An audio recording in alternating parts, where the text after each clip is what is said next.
icyambere she's not wrong kuko nk'ibyo nababwiye ubwiza nagari only appearance it can even be in the mind because hari no jambo smart in USA bishatse kuvuga yuko you are smart you are intelligent smart muri UK bishatse kuvuga smart you are dressed well so rero bya the same uri mwiza hari kuri uri mwiza hari ukuntu avuga ngo uri mwiza wenda arebeye how she is polite ukuntu avuga kuko hari ukuntu umuntu yavuga akavuga ngo ese bite agasamara akagira iki akabande oya ugasanga aragiye nde constance kuko icyambere hari ukuntu waba mwiza by appearance ariko ukuntu wakitinga bigatuma banabi actually cartoon ni ikintu mugomba kwitondera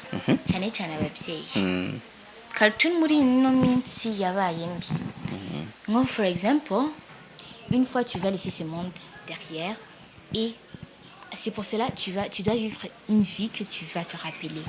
Tu dois pas t'inventer sur ce que tu as ou ce que tu n'as pas.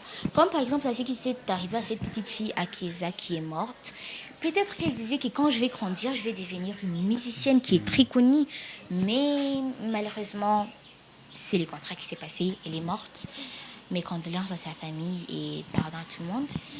Ça va pas se révéler. Ne dis pas que je vais faire ça demain.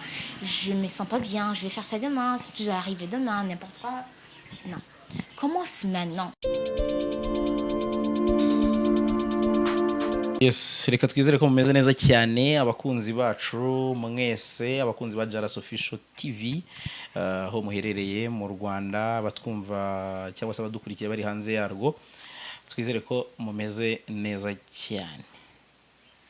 Nagaruye umwana mukunda muri benshi cyane bitewe na comment mwagiye mutanga abagiye bambwira biri personal abagiye banyandikira ariko mwese mwagiye munyereka urukundo mukunda Tressy. So ndavuga nti Tressy ko cyatagaruka tukaganira cyane cyane ko murabona ko ibintu byahinduye isura yabaye inkumi ndacyarungana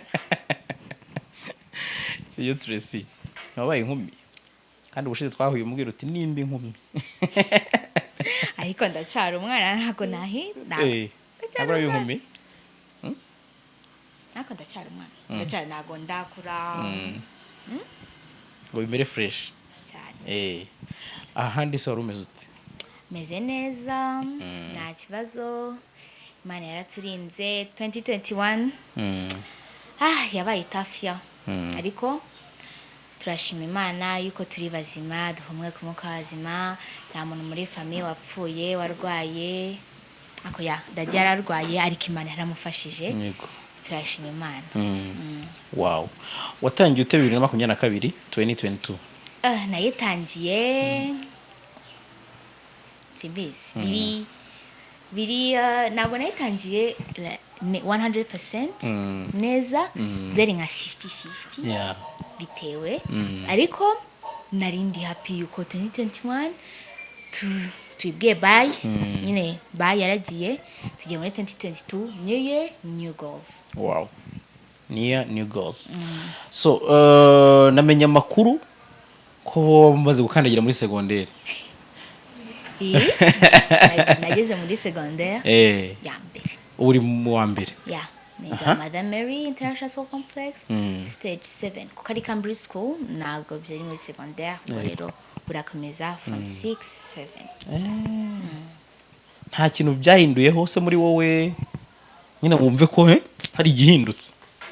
Of course iyo ugeze muri secondaire ni ibintu byinshi utangira harimo esprit d'équipe teamwork harimo comportement yo muri classe hari ibintu byinshi rero ugomba guhindura nkaho uri muri primaire ukajya muri secondaire ko muri secondaire niho rero ni nkaho se ubuzima bwawe butangiye neza officially buratangiye ura experience new friends new things utazi rero being very careful icyo kintu cya mbere.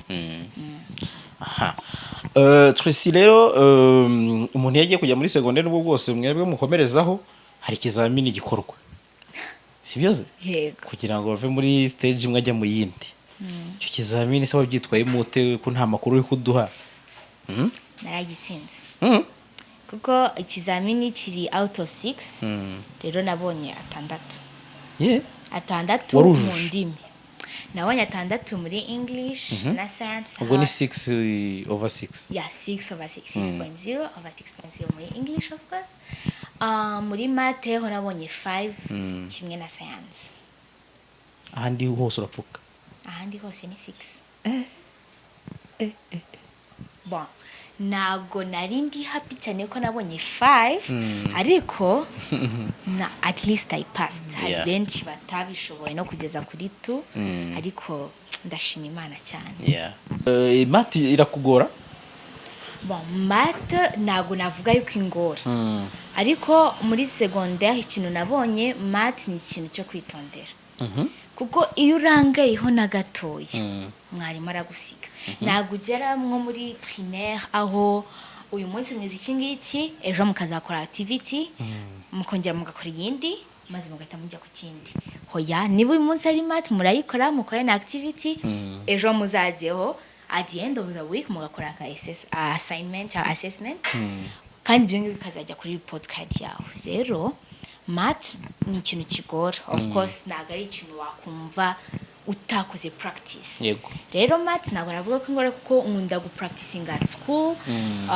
no mu rugo iyo ntashye kuri urimo kumva nabonye na 5/6 so you tried ntabwo wavuga ko ari ikintu kingora ngo wenda bananshashye n'umuticha wapi ni ikintu ahubwo ngomba kwitondera si ntabwo najya kwirara ngo ndakizi no kwitondera bikazaza yego courage hanyuma Tressy ubwo mpisengira amatsiko ko secondaire bakanira barakanira pe ntabwo ujya ugongana n'abarimu nyine ku tuntu utaramenyera hari utuntu umuntu muri primaire abakora nyine kugira ngo ahita kacinga ko hari ukura agomba guhinduka ntabwo utwo tuntu tujya tukubaho of course biramba hari ukuntu uhinduka urahinduka physically mentally uhinduka urabona iyo ugiye muri primaire nago schedule yawe yo kwiga nago ariyo uzagira ugeze muri secondaire ko for example nkatwe muri primaire like Madame Mary nago muri primaire nago twakwiga chemistry biology cyangwa iki tufite like one lesson chemistry na biology byose tubyize nka science geography nubwo mva habe na tuzi nk'iki donc ibyo twigaga ni science math na French ayo nama lessons ari genre common ubwo rero schedule iyo wavaga nko muri weekend bavuga ngo uyu munsi ndiga math ejo nkaziga iki iyo ugeze muri secondaire rero ntabwo bizaba ari kimwe urahinduka mentally uba ufite ibintu byinshi ufite ibintu amasomo menshi chemistry biology global geography ntabwo wabyiga muri weekends gusa after class ugomba kubyiga mbere yo kujya ku ishuri ugomba kubyiga kuri ushaka kuvuga ko urahindura mentally schedule yawe ufite yo kwiga igomba guhinduka ukajya uvuga wenda mu gitondo nkajya mbyuka kare nkiga ngataha nkongera nkiga no muri weekend nkiga ntabwo ugiye kubona nko muri primaire uvuga ngo maybe nziga muri weekend n'utuntu duto gusa wabyiga bikarangira hari programme wari waratangiye yo kwiga icyespanol yo ntabwo yagonzwe na secondaire urayikomeje uracyabona uburyo ubigenza gute nyine ubundi kuki wahisemo kwiga icyespanol biratangaje kubona Tressy ubundi wenda kumva wiga igifaransa n'icyongereza turabyumva ariko icyespanol kwiyongeramo how comes ko umwana uri mu Rwanda yatekereza kwiga icyespanol okay murakoze icyespanol ikintu cya mbere nabo nubwo nazi ko icyespanol cyari kuba kiri gutyo ariko ikintu cya mbere nabonyemo ni amafilm uzajya ureba mu mafilm y'ama Espanyol sinzi hari ukuntu nagikundaga numvaga n'ukuntu bavuga icyespanol ngo wow ni ururimi rwiza okay ndakimenya kubera amafilm maze hashira igihe ko nkura njya kujya ku ndirimbo okay Despacito ni icyespanol kandi iyo ndirimbo mbese irazwi ifite kuva 2000 je sais pas combien iracyahitinga kuva n'ubu ngo wakumva umuntu ari kuvuga Despacito kandi kumva nago one of most popular song on YouTube voilà nago uko yujuje 7 billion cyane hari n'indi ya Espanye twa El Ajatarolota sinzi nago uri common ariko ni Espanyol ni indirimbo ubwo rero beat yayo na hit yayo nayikunze na Espanyol ni wenda uzagira nkama international languages ni 4-3-3-4 gutyo uri Espanyol ni kirimi kiri très attirant ndagikunda yagerageza kukiga kandi ndanakizimo gakeya ni nk'udukitu umaze kumenyamo wenda ushobora nko kuganira n'umuntu kumenya hari ibintu tuvuga ngo mu rurimi ugomba kubuzi gusaba ubwiherero n'icyo kurya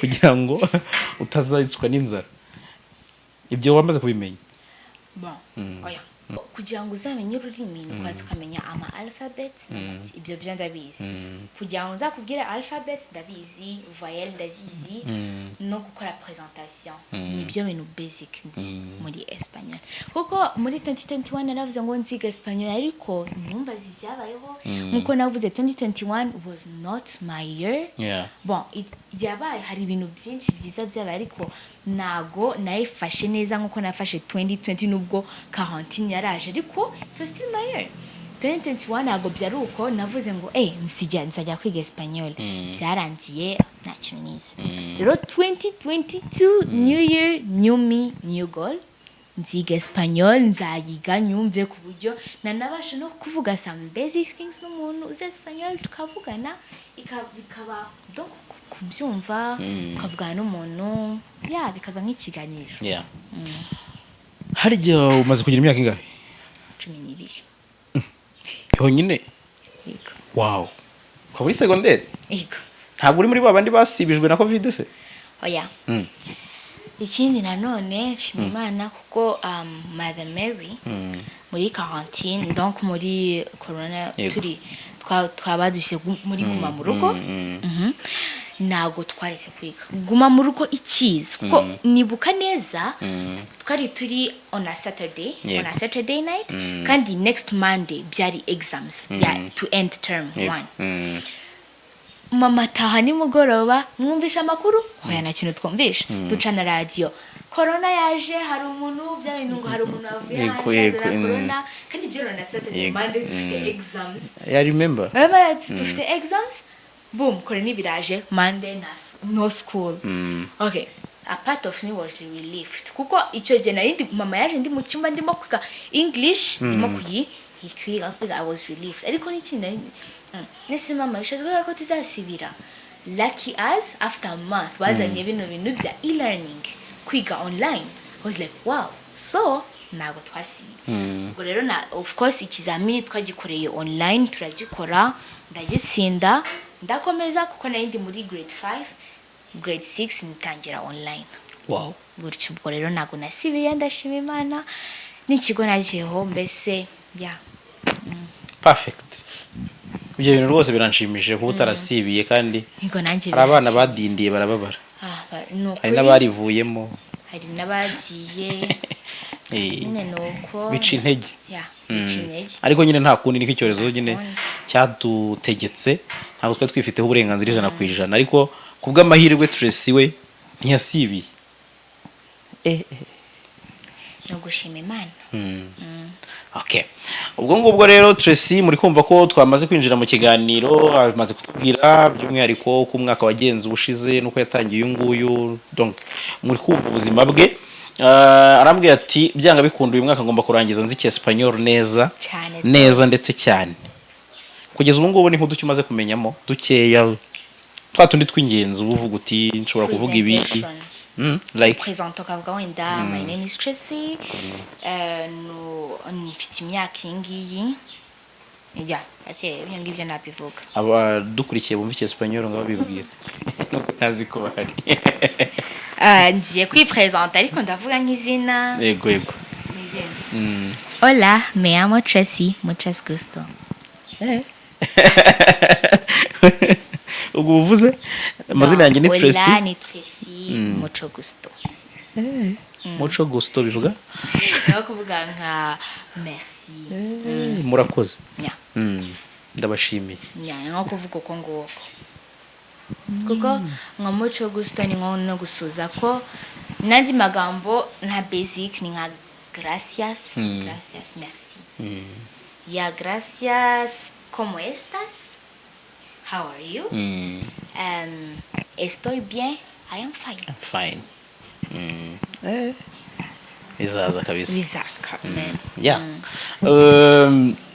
Hanyuma ngira ngo Tressy wenda nubwo bwose wari uri mu masomo atakoroheye n'ibindi byagiye bikurikira. Ntekereza ko nkuko umbwiye uti mama yaraje dufungura radio turumva nawe wumva amakuru ibi biba ibintu byose urabibona byose wenda hari umwana mugenzi wawe werutse kutuvamo havuzwe byinshi kugira ngo bigarukeho cyane bagira ngo kugira ngo tumutindeho kuko sinzi ko hari umuzi yitwa AKEZA umwana waririmbaga indirimbo z'abastar nyine wona ashimishije waramubonye wowe wabyakiriye ute nk'umwana mugenzi wawe urumva nkaho ufite ubwenge ufite talent yo kuba umwarimu mwiza ushobora kuba ufite ukuntu uri strong muri communication ntago nka biriya byavuzwemo byinshi birimo n'ishyari ntago birabona ukagira nk'ubwoba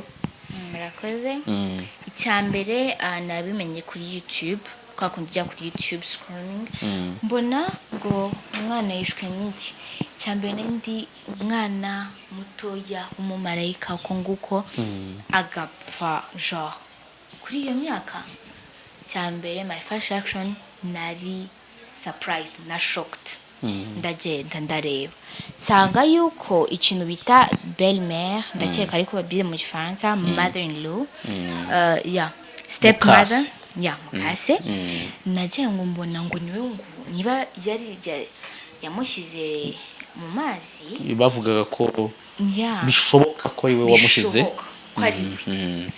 so rero nabyakiye nabi isoma kubyo bavuga I am not really sure kubyo bavuga nukumva gusa nukubavuga yuko ari we wamwishe ariko niba ari byo bavuga isomo nanakuyemo ko ishyari ryakwica umuntu kandi ishyari ngiye ngifata nk'icyaha kuko ishyari no n'Imana iranabivuga ishyari niba ubona undi mwana ateye uko nguko ntukagire icyayi kuko Imana ifite ibyawe niba ari ibyabo ni ibyabo ntago wajya kuvuga ngo nshaka kuba nawe reka nzamwice cyangwa reka nzamugire ikintu bidatuma akora ikindi yego kugira ngo agire kandi wasanga wenda Imana ishaka kumuha ibye wowe ukaguma ahanga uri umukene nyuma yazagira akaza kugarukaho ukagerageza kumwica ataranabikora gasaza ngo ibyo byose usanga wari wo mugisha wawe cyane rwose rero niyo mpamvu n'inama nabagira ahangaha hantu ishyari wapi mujye mumenya niba ubona undi mwana ari famous ukuntu niba we azi kubyina utabizi nukavuge ngo wapi ngo kukimana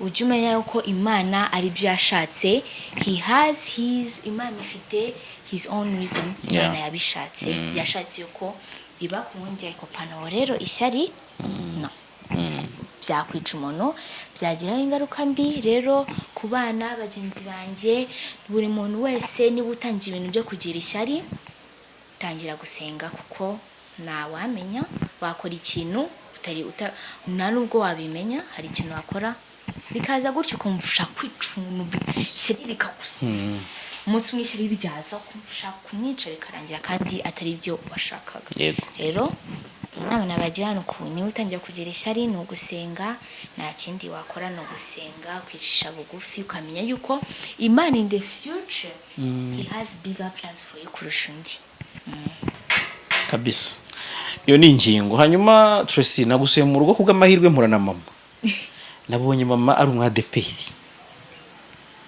urumva habura Tressy we habura gushyiraho akantu niko tubyita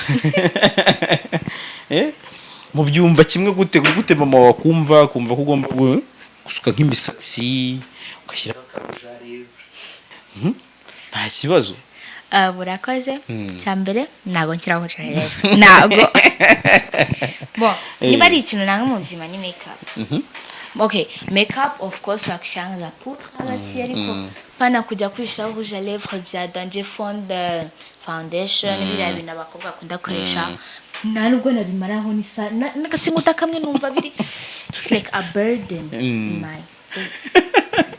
So rero ari mask nagiraga ngo ko mama ari umwadepa kandi muri adepa nago bemera gusuka nemeze ngo ese mama azabyemera like chance nyara yagenda mubwira aravuga ngo nibyo nayo twaze se byatumye byaha kipasi niki cyatumye ashanje daje kagenda nkura kuko iyo ngenda nkura nagiye mba proche de maman twatuye ibiganiro arambwira ngo jewe no mu buzima sinakwanga icyo umwana wanje ashatse yarabimbwiye nazambwira ngo nago nakwanga icyo ushatse icyafu nuko atabari icyaha niba atari icyaha rero wapi niba gusuka niba kugira imisatsi hari nabandi urabona abazungu agira imisatsi giranga kandi still nagari icyaha kuko uzarebe no muri movie ya Jesus don't character ye bararebye babona ukuntu ba describinga Jesus bafata no muntu kandi imisatsi it was long so kugira imisatsi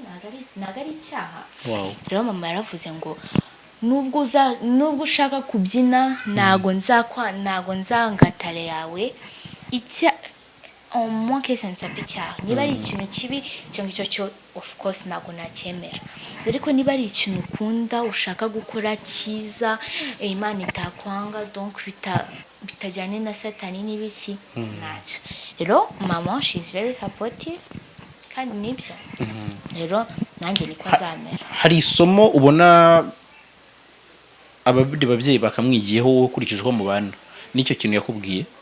Yego kuko hari abandi babyeyi babura ngo wenda nk'urugero umwana uri mu scientifique nka Einstein for example uri mu scientifique cyangwa uri mu docteur wa undukaze n'umugore wawe nawe ari kimwe ubwo rero ugashaka umwana wawe kagira ngo nzabyara umwana w'umuhungu cyangwa umukobwa nawe nyine yuko aba mu scientifique nka yego byaba by probably ukabyara umwana utarashaka no kumva ijambo na rimwe rijyana scientifique ushaka kujya mu kubyina cyangwa nko kugira ko umukinnyi w'umupira voilà aho ngaho ntabwo uzagenda ngo force umwana wawe kujya kwiga ibyo adashaka kuko wavuga ngo oya ntabwo uzajya kubyina ntabwo uzajya kuririmba nta kintu uzajya gukora nugera muri secondaire uziga ibintu bya scientifique umwana nta kintu yabikoraho nagaragira ku mwaka yo kuvuga ngo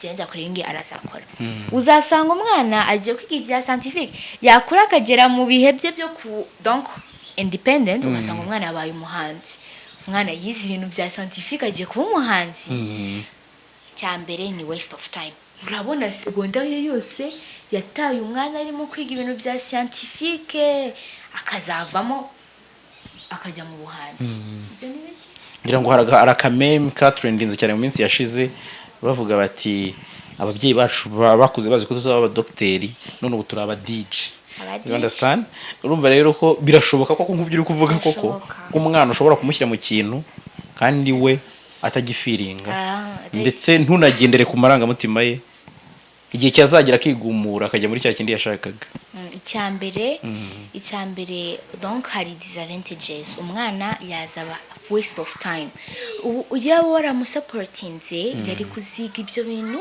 ashaka kandi akazabyinjoyinga iyo ukoze bakunda kuvuga ngo iyo ukoze ibintu ukunda ugashyiraho umwete iyo ukoze umurimo ukawushyiraho umwete I think no mu ijambo ry'Imana byanditse iyo ukoze umurimo ukawushyiraho umwete umubwiriza byanze bikunze uwo icyo kintu kizavamo ikintu gikomeye iyo umwana akunda kuririmba gukora ibyo bintu akaziga ibyo donc akunze byanze bikunze kuzaba umuhanzi azaba umuhanzi ukunzwe n'abantu benshi ariko najya kwiga ibya scientifique akajya kuba umuscientifique sha nombaze niba tutazaba tukiriho uyu no si yari kuba yarayigize ko akora ibintu yumva afite umujinya. You are disadvantage number 1. Disadvantage number 2, relationship between a parent and a kid. Ni ikintu kiri strong. Ubwo rero ugomba kumenya hari igihe aba kids batinya ababyeyi bawe. Ubwo rero ubaze ukunda gukora ikintu maze ukajya kubwira ngo mama ngo ndakora iki kintu cyangwa umwana wakazabikubwira ukaba uri no. Icyo gihe umwana waza gutinya. Habe n'akantu gato wenda kuva ngo ku ishuri muzazane mama na papa n'iki n'iki. Umwana azagira isoni kuzana ababyeyi be ku ishuri batagira the same understandings. Even if udakunda kuririmba ugomba gushyikira iyo mpano y'umwana wawe kuko ntabwo bizi. Wasanga n'Imana ari ishaka yuko umwana wawe ukora kuko talent hari n'igihe Imana ariwe ibyo bishaka ngo wenda ashaka kuba umuhanzi, wenda ashaka kuba umwarimu, wenda ashaka kuba umusitantifiye. Niyo mpamvu utabona ngo twese hano duhuriye mu kintu kimwe, gukora ikintu kimwe biterwa n'Imana ibyo yabashatse. Rero niba ugiye kuzana ibintu byawe byenyine ukajya kubijyana ku mwana wawe, cya mbere waste of time, cya kabiri relationship between you and your child, icya gatatu hari n'igihe biri choice y'Imana. Kugasanga rero choice y'Imana nayo irimo kuyikurikiza ibintu yego. So Tressy rero ni inama wenda bayumva barayumva. Hari ikintu bajya bavuga ngo abwirwa benshi akumva beneyo mu cyongereza njya numva mu bivuga ngo tuhu. Oh yeah. Kandi ni byiza cyane, ni inama nziza atanze. Ushobora kuvuga ngo nguriya mwana ngo ibyo ari kuvuga nta bwana hano buhari, ari kuvuga ariko ari kuvuga ibintu by'ubwana. Hanyuma Tressy, mu minsi ishize tuganira warambwiye uti ngewe kwiga ntago bingora, kwiga indimi kubera ko ndeba ama movie nkabimenya ama cartoon. Na n'ubu uracyazireba? Cartoon. Ko jya uva uniza abana nawe niko wemera? Wapi? Kugira ngo nabuze ngo reka nzera mu mwaka 10 kuko 13 above kugeza kuri 18 ati teenager. Bani ngera muri za 13 za 12 za 13 byaka kureka cartoon. Hariko we nazo naretse kubyuka wenda muri vacances nibwo papa donc televiziyo bayikuyeho kugira ngo tutaba distracted. Vacances akagura abone. Kintu cyambere ko yakora televiziyo cyari ye cartoon irimo gutrendinga kuko narindi mu yabyishuri nta kintu nzi cyangwa nko kuri laptop weekends na family hari ukuntu tureba cartoon. Rero nago byamvuyemo that spirit of being a child iracyandimo nagira mpamo neza. Nta kibazo. Hari bivugwa ko cartoon zajemo ibintu byinshi ku buryo abana nyine donc atari harimo ibintu bidakwiye kuba byabirebeshwa amaso n'abana. Kubw'amahirwe ureba ibintu nabyumva biri hake kuba benshi bareba cartoon bazi ko ari tente ari batari kumva ibyo bavuga. Icyo kintu ndi kuvuga wowe hari amakuru gifiteho? Yego. Murakoze. Actually cartoon ni ikintu mugomba kwitondera cyane cyane ababyeyi. Cartoon muri ino minsi yabaye mbi. Nko for example hari ikintu bita Illuminati. Hari umuntu wese ubizi Illuminati nta muntu utayizi. It's a triangle with one eye. Ubwo rero hari ukuntu wareba cartoon na kareba cartoon ukajya gusanga wenda ni cartoon ari enjoying. After nko mu cyumba cy'umwana ugasanga wenda ga picture ka Illuminati kari hari hejuru ariko wowe kuko urimo kureba cartoon nago nagufe uri mu byitayeho. Nka cartoon wenda yasohotse in February, muri December 2022 ukajya kureba kuri YouTube umuntu yavuze ngo 5 secrets that are in muri movie runaka. Kajya gusanga muri ya movie yarebye muri February utarebye umuntu yaminimije akajya gusanga kagaseni ka Illuminati. Byo bivuye he?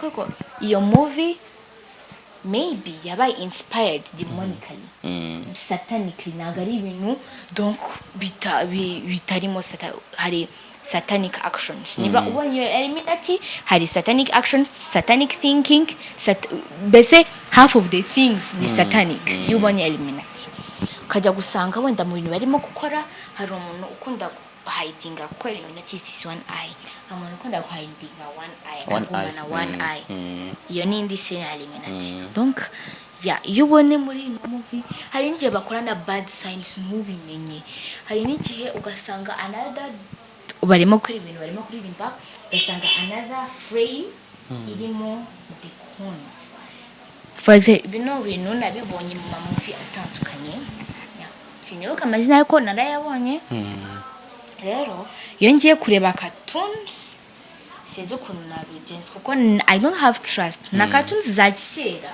muzajye kureba no muri Cinderella there are some hidden secrets utazi kandi nanjye narabibonye tukuri Cinderella iriya movie nziza y'abana harimo ibyo bintu bibi so ababyeyi inama cartoons iyo mushaka kureka abana banyu cartoons be present hari ibintu byatangiye guhitinga bya lesbians na gay people kajya gusanga umuhungu n'umuhungu they in love umukobwa n'umukobwa they in love maze umwana akajya kureba se mama naje nagira n'umuhungu kandi ari umuhungu kibaza kandi umwana yabibonye muri cartoon kugira ngo bizamuvemo ni convince no kumukonvenka ngo rero ibaze weretse uwo mwana akiri mutoya uwo mwana nabikubwira akakurana iyo esprit baze nakura kandi kuba lesbian cyangwa gay on my own opinion nago mvuga ngo nago ndimo kuvuga ngo nago ari byose ariko in my own thinking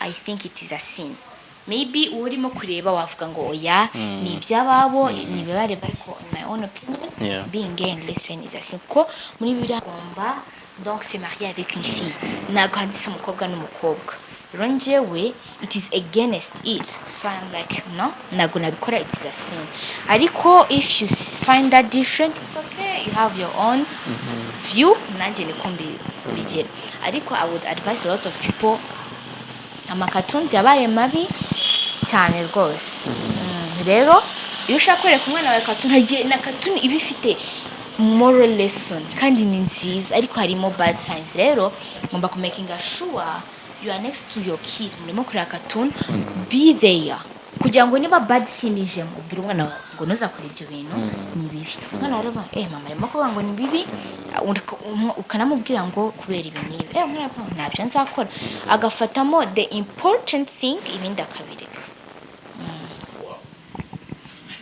ufite n'ibintu uvuga numva uri mukuru nagaru wanze kwemera kuri inkumi ni wamaze kuba inkumi ni umuntu uri dependent wakora ibintu whatever kandi ndacyafite ya esprit yo kureba cartoon cyambere nago navuga ngo okay ngiye gushinga urugo nago nabivuga nago navuga ngo ngiye gutangira kuko ari ibintu nago aba responsible be responsible of course myself ariko most of the things nago navuga ngo ngiye kwishanya unzabivemo no ndimo kwiga en plus ndimo kwiga nkanishira n'ibyo ndimo gukora nago nzabinkumi cyari 12 years old nanubwo ndaba mu teenager ariko in October maybe I'll be a teenager nibwo wavutse navutse tariki ya mbere y'ukwa 2009 y'ukwa 10 wow ko kwezi urabizi ko abavuga ibijyanye n'amezi bakunda kuvuga ko kuvukamo abantu bazakomera bakabibyamamare bakaba abayobozi ariko I don't believe in that hari igihe bavuga ngo if you are born in April you are going to be useless I don't believe no gukora ibyawe do your things pray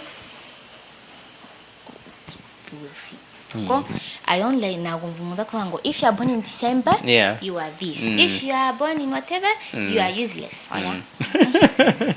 don't believe in it nawe wemera ko hard working pays well nibyo avuga kandi for sure it is true iyo nayo nindi nama nyaboneka udakora ntazababarizwe no kuba atari kubona ikintu cy'umusaruro kuko ntaba yakoze nyine yego si byose yego hanyuma Tressy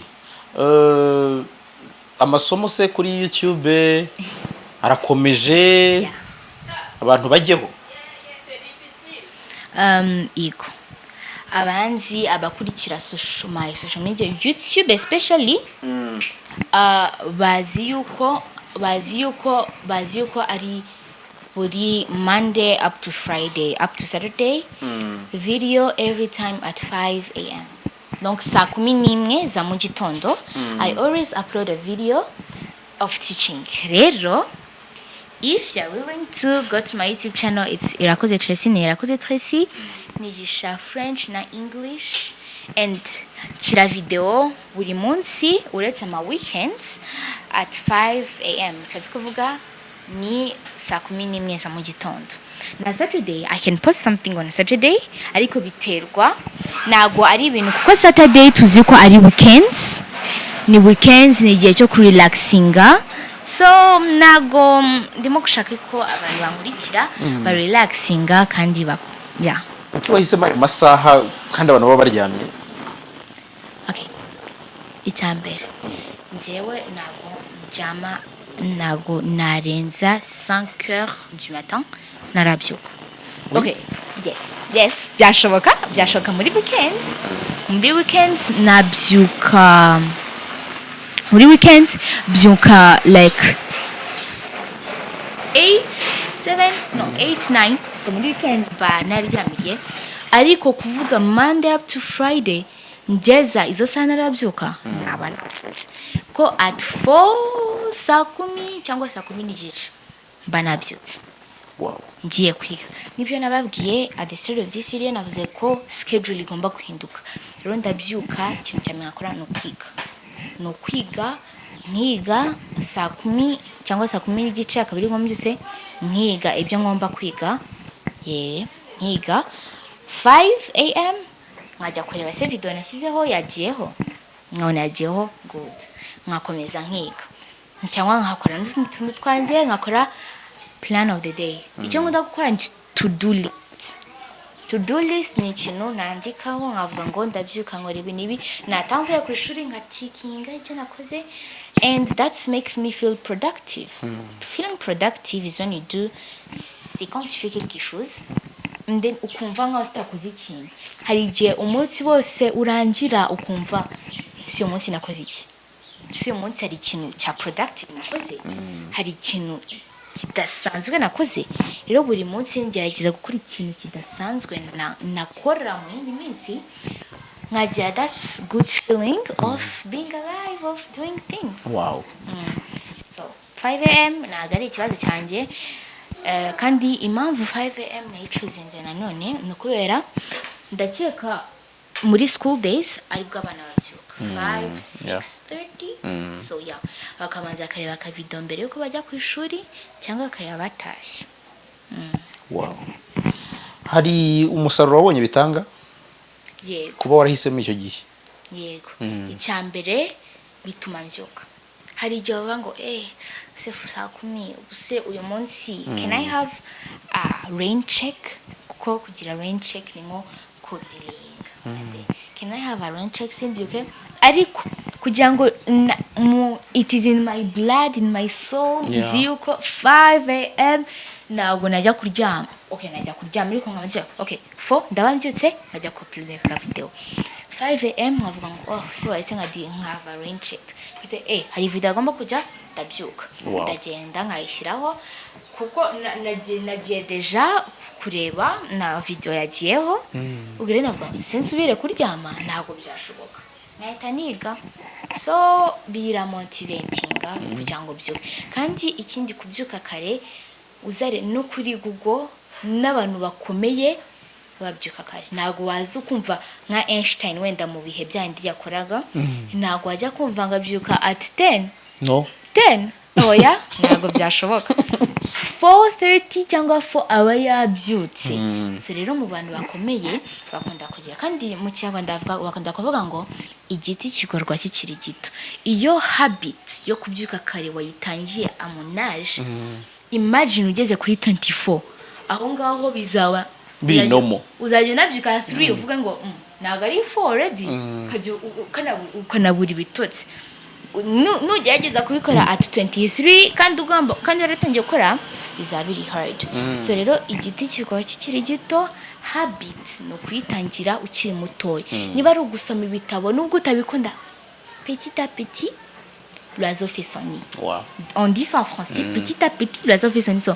Urabona kunu hariya ahantu utunyoni turara urabona ko ari udupayi tugenda twara stick idaswite kandi imagine how many days hari igihe uyu munsi imvura yagwa kakavaho hari igihe hari windi yaza ariko petit à petit gake genda ibikora kandi niko ngo gake a habit nikitangira kuba a habit niba utangira kuva 4am 12 years old 15 bizaba nkaho se wow bizaba muri wowe hejukanya unabyuka akavuga okay buse nkora iki ukanabyuka atsuri ukavuga phone agiragira ubwo se ndakora iki so mu bantu bakora bari productive nowadays ntabwo bajya kumva ngo barabyuka at 10 aho ngaho wenda baba barwaye cyangwa bagize ikibazo ntabwo babikora ariko kaneka nkakubaza dore wagize imana urarwiga urarumenya hari umuntu wakwiga igifaransa kuza cyangwa nacyo ni nka mate kuyiga kuze aho ngaho I am sorry for you nta kintu wakwiga cyumwijeje I don't umva what about French? French now okay French kintu wakiga warakuze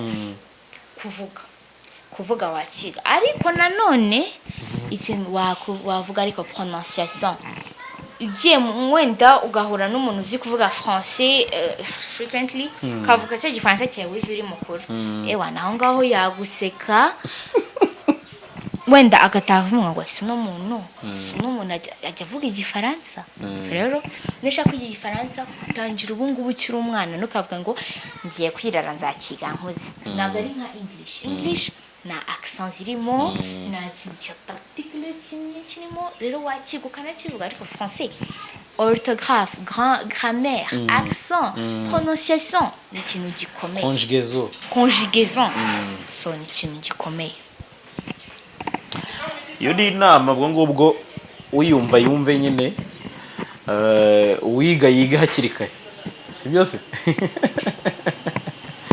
uwiga yige rugikubita hato bitazamurangirana asigaye haryo wumva indimi neza zingaye kuzumva neza ku buryo ubyumva ibintu umuntu ari kuvuga enye cyambere ikinyarwanda ariko bavuga ngo ugomba niba ushaka kumenya umunyarwanda ugomba kumenya ikirimi cyawe kuko ntago wenda of course mvuga French na English ngo se nkubwiye ngo mvuga French na English simvuga ikinyarwanda and I am 100% Rwanda nawe umunyarwanda kazi wa hehe so ikintu cya mbere nuko nanavuga neza ni ikinyarwanda French English ndazivuga none mu ndimi numva ariko nabasha kuvuga like nkuko mvuga French na English ni Spanish na Swahili izo ndimi ebyiri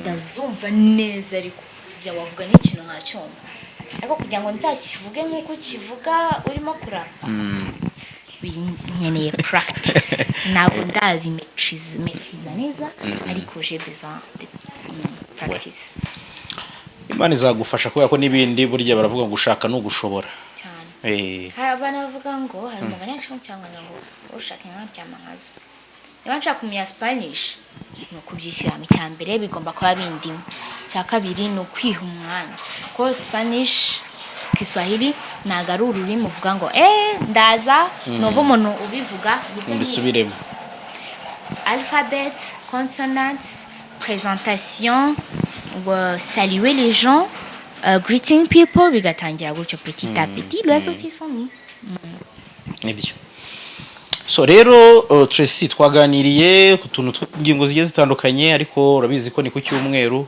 n'abashyitsi bagenda banyuzamo babatura ntabwo ndi bugutindane kugira ngo ujye no gusubiramo ayo masomo nyine ukomerezeho ufatireho ariko wenda tugiye gusatira n'umusozo ko wenda abantu bataguheruka hari n'abavuga bati wabona nabyibagirwa akaba ari kwivugisha ariko nkurikije uko uri kuvuga umuntu ababyumva ko urwo rurimi ari ururimi ukoresha buri munsi ndashaka gutanga inama inama nabonye hano ari mu rugo rwa gikristo iyo byose murasenga si byose kuko mama we twaganiriye rwose numva ni umuntu ubaha Imana cyane.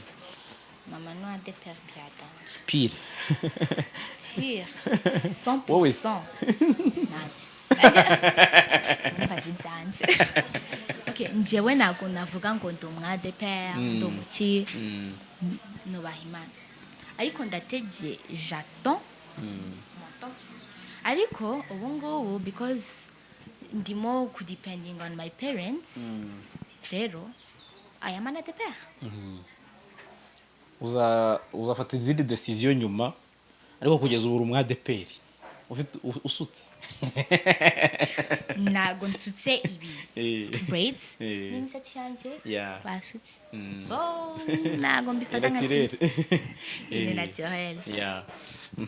So niye nama rero waha abanyarwanda muri rusange watanze inama ku kibazo cya AKEZA ariko ni ka particulier hari n'ibindi bintu bibaho bikagonganisha abantu ubuzima bwa buri munsi. Abanyarwanda babaha inama n'abafaransa babaha inama n'abongereza babaha inama kibazo kwaha inama nk'ibisanzwe ariko inama ni y'ubuzima.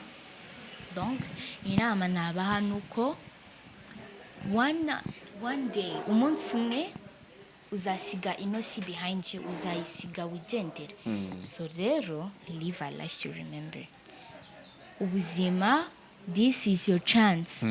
Ntabwo ugiye kuvuga ngo si iki ngiki nyikore nangire YouTube channel ese njye kwiga nanone njye muri university njye kugira iki reka nzabikoresha. You never know.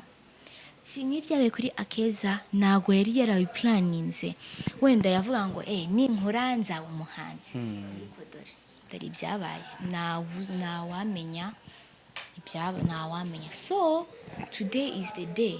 Nukavuga ngo ibintu nzabikora ejo tangira uyu munsi ntabwo ubizi nuvuga ngo reka nta kintu nakora kambireke nzabikora ubutaha n'ubundi hari igihe ibaze ufushije umwe muri family members, ibaze upfuye wowe ubwawe byagenda bite. Upfuye life you will not remember. Upfuye nabi kandi ngahungire abantu bazapfa neza. Einstein we byaranarangiye. Queen Elizabeth ashatse yanagenda kuko yaranditse amateka. She's a legend. Yanditse amateka yakoze ibi nibi mu gihe twebwe turimo kurya turi mu mandazi we yakoraga mu gitondo nimugoroba siyaruhukaga. None dore igihe cyarageze she is enjoying life. Nta kintu habe nta kintu na gato cyamisa ça peut rien laisser. Rero ntukirare ku bintu ufite ku byo udafite ntukigire uwa hejuru. Live a life, kora one day cyo tuzicho you are going to sleep. Kandi Queen Elizabeth erega ntukagire ngo urimo gukorera wowe wenyine gusa hoya barubuna the whole family depend on you. Nukora ibintu bigize n'ubu muhanzi bishaka kuvuga ariko baguhemba amafaranga menshi ntabwo uzahiriya wenyine. Of course your mother your father bagusupportinze muri ibi barumuna bawe family members bose they're going to depend on you. Rero ntukirare ku bintu ufite. Okay, so en français on dit que une fois tu vas laisser ce monde derrière et c'est pour cela tu dois vivre une vie que tu vas te rappeler. Tu dois pas t'inventer sur ce que tu as ou ce que tu n'as pas. Comme par exemple, ce qui s'est arrivé à cette petite fille AKEZA qui est morte. Peut-être qu'elle disait que quand je vais grandir, je vais devenir une musicienne qui est très connue. Mais malheureusement, c'est le contraire qui s'est passé. Elle est morte. Mes condoléances à sa famille et pardon à tout le monde. Ça va pas se révéler. Ne dis pas que je vais faire ça demain. Je me sens pas bien. Je vais faire ça demain. Ça peut arriver demain, n'importe quoi. Non. Commence maintenant. Comme les gens qui vont mourir bien que je connais, il y a Einstein et la reine Elisabeth de l'Angleterre. Genre là-bas, ils ont déjà construit un avenir. pendant que nous, on dormait, on regardait de quoi, on était en train de profiter de la vie sans que même on n'a rien fait, elle travaillait jour et nuit. Et maintenant, elle est en train de vivre la vie qu'elle ne va jamais oublier. Donc, elle va mourir en disant que j'ai laissé un passé qui va motiver les gens. J'ai laissé un passé qui va aider ma famille. Parce que ça ne va pas aider à toi. Si tu deviens reine, ça ne va pas compter à toi seulement. Ta sœur va devenir princesse. Ouais. Ton père, ta mère vont devenir des gens sacrés. Alors du coup, voilà, ça compte sur toi. Ne va pas dire que je suis comme ça. Alors, s'il te plaît, ne commence pas à t'inventer maintenant. Travaille, c'est ton jour. Toi, enfant comme moi, ne commence pas à dire tout dépend de mes parents et tout. Non, fille, ton propre business qui va t'aider quand tu vas grandir. N'est-ce pas? On ne sait jamais. La vie, it is unpredictable. Tu peux pas dire, non, tomorrow I will live and tomorrow I will die. On ne sait jamais. Alors, ouais, voilà, tout ce que je peux vous dire, c'est de vivre une vie que tu vas te rappeler. Et par ça, je ne vais pas dire que tu dois aller t'amuser jour et nuit. C'est de travailler. Parce que même si tu travailles et tu meurs sans que tu aies même la récompense, sache que ta famille, elle va vivre bien. Sache que tu as laissé un bon passé. Et là-bas, si les gens se rappellent de toi pour une bonne chose, là-bas, tu as déjà fait un miracle. Tu as déjà fait un bon passé. So what I wanted to advise you guys is that because one day you will leave this world behind, so you have to live a life that you will remember. And by that, I don't mean to every time go partying with your friends. I'm gonna go and drink. I'm going to have a pool party. I'm going to leave school and leave it there. I'm going to do whatever. To party. No, I mean to work hard. They say work hard pays well. Even if you work and you die before you get what you wanted, just know that the family, just know that the society, just know that the people that you left behind you are always going to remember you as a good person. And by that, Jesus is also happy. It's like you done good your job. And by that, don't forget Jesus, of course. Don't forget God, the one who brought you alive, the one who gave you the strength to even fight about it. So start working right now. Don't say that I will work later, I will work tomorrow. I don't want to work today. Maybe next time. Start right now. The time when Queen Elizabeth, when she was young like us, as we were partying, we were drinking, we were enjoying life when we did 0% of what you had to do, how she was working day and night. And now, this is her reward. She's a queen. Do you know what a queen means nowadays? It's someone who is really special. So yeah, that's what I can advise you. You work hard, even if you die before seeing the result, just know that your sister, your brother, your cousins, anyone in the family is going to live a life. And by that, they are always going to thank you, even if, you die, but your soul is still alive. So they're going to thank you by that. They're going to say, yes. Imagine dying and people staying with a bad impression on you.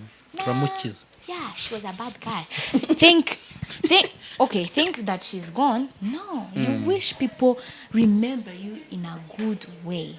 So you have to live a life that you remember, and by that is by working hard right now. Not tomorrow, not whenever, I don't know, it is right now. This time after watching this video, just know that have a new schedule for your life. Yeah. So that what I will advise you, live a life that you remember, and by that is by working hard.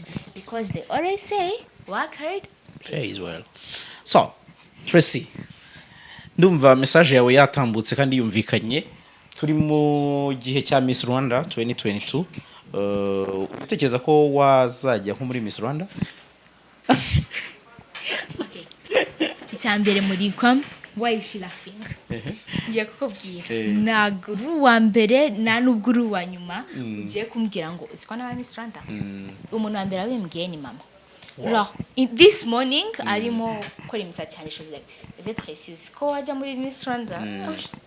Mama, nago kuko mama anabwiye se mama ngende muri Miss Rwanda ni mwiza ndamibaza mama arabanza aranseka hamwe ngo yo iskuri feke Miss Rwanda naga ari ubwiza ari mama yatamwira ariko ubwiza bwa mbere rukamuremure kandi uri muremure byo nabura byanga cya kabiri iyo ujya muri Miss Rwanda nago wagenda uri tete vide ngo ugire icyo ugira ugomba kugenda in the brain harimo ka message harimo something.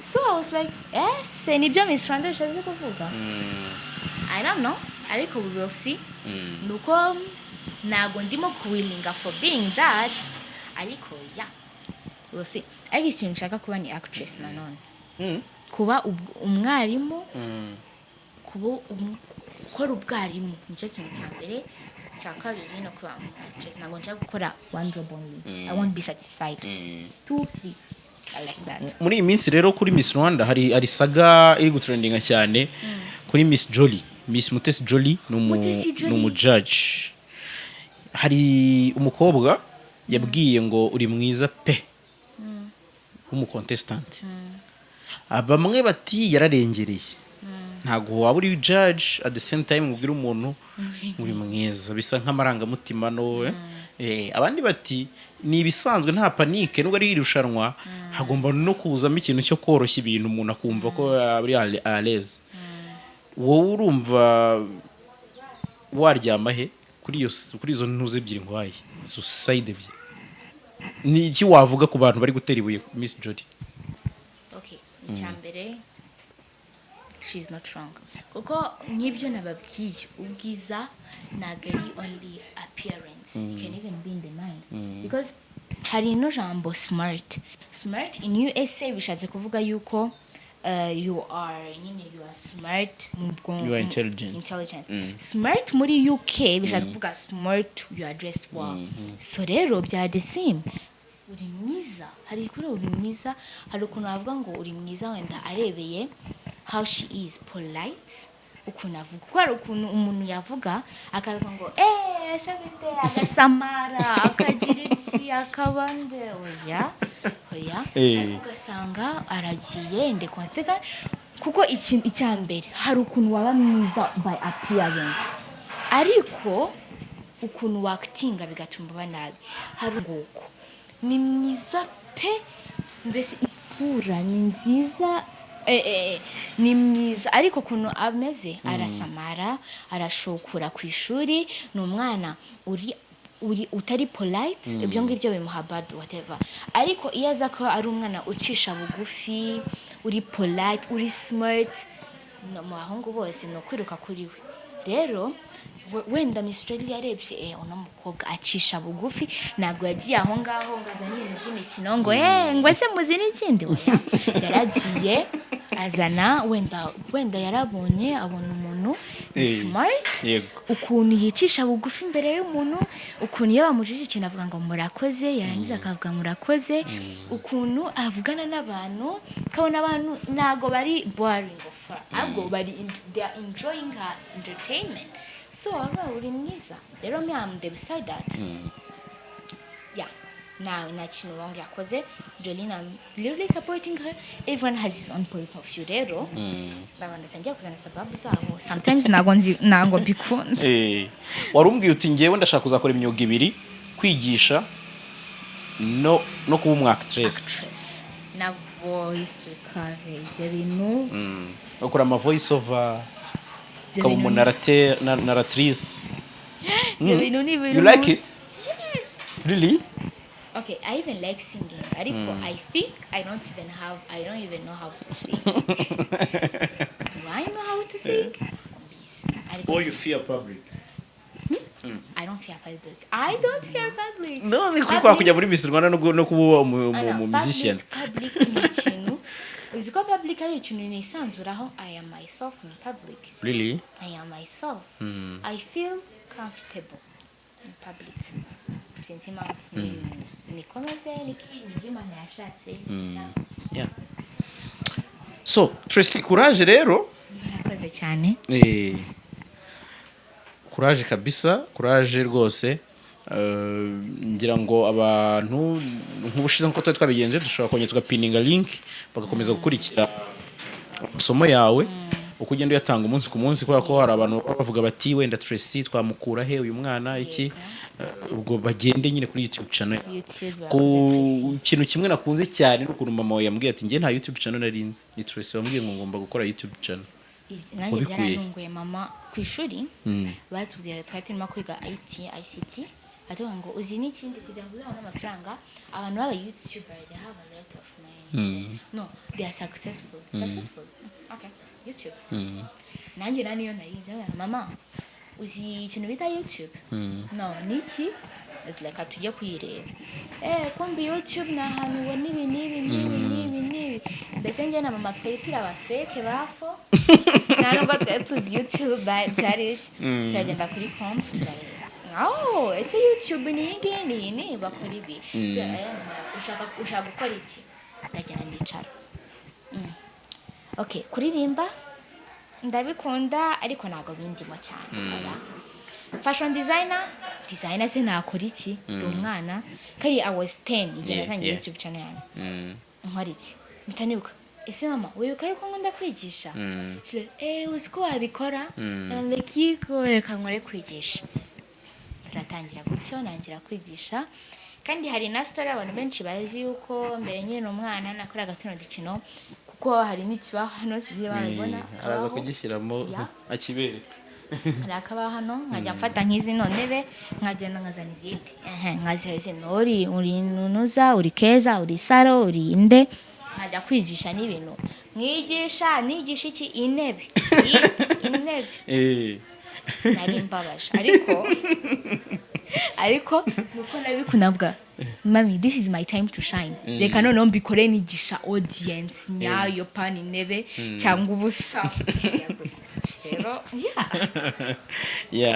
so Tressy rero reka tugushimire wakoze cyane kwemera kutuganiriza byari byiza kabisa reka wenda twizere ko n'ubutaha ababyeyi nibemera tuzongera tukaganira wenda mu kindi gihe twizere ko ubwo nutinyuka no muri Miss Rwanda uzajyamo sinjye wa mbere sinajye wa nyuma ubwo hari uzaza akakukonvenka asante merci beaucoup murakoze turagushimiye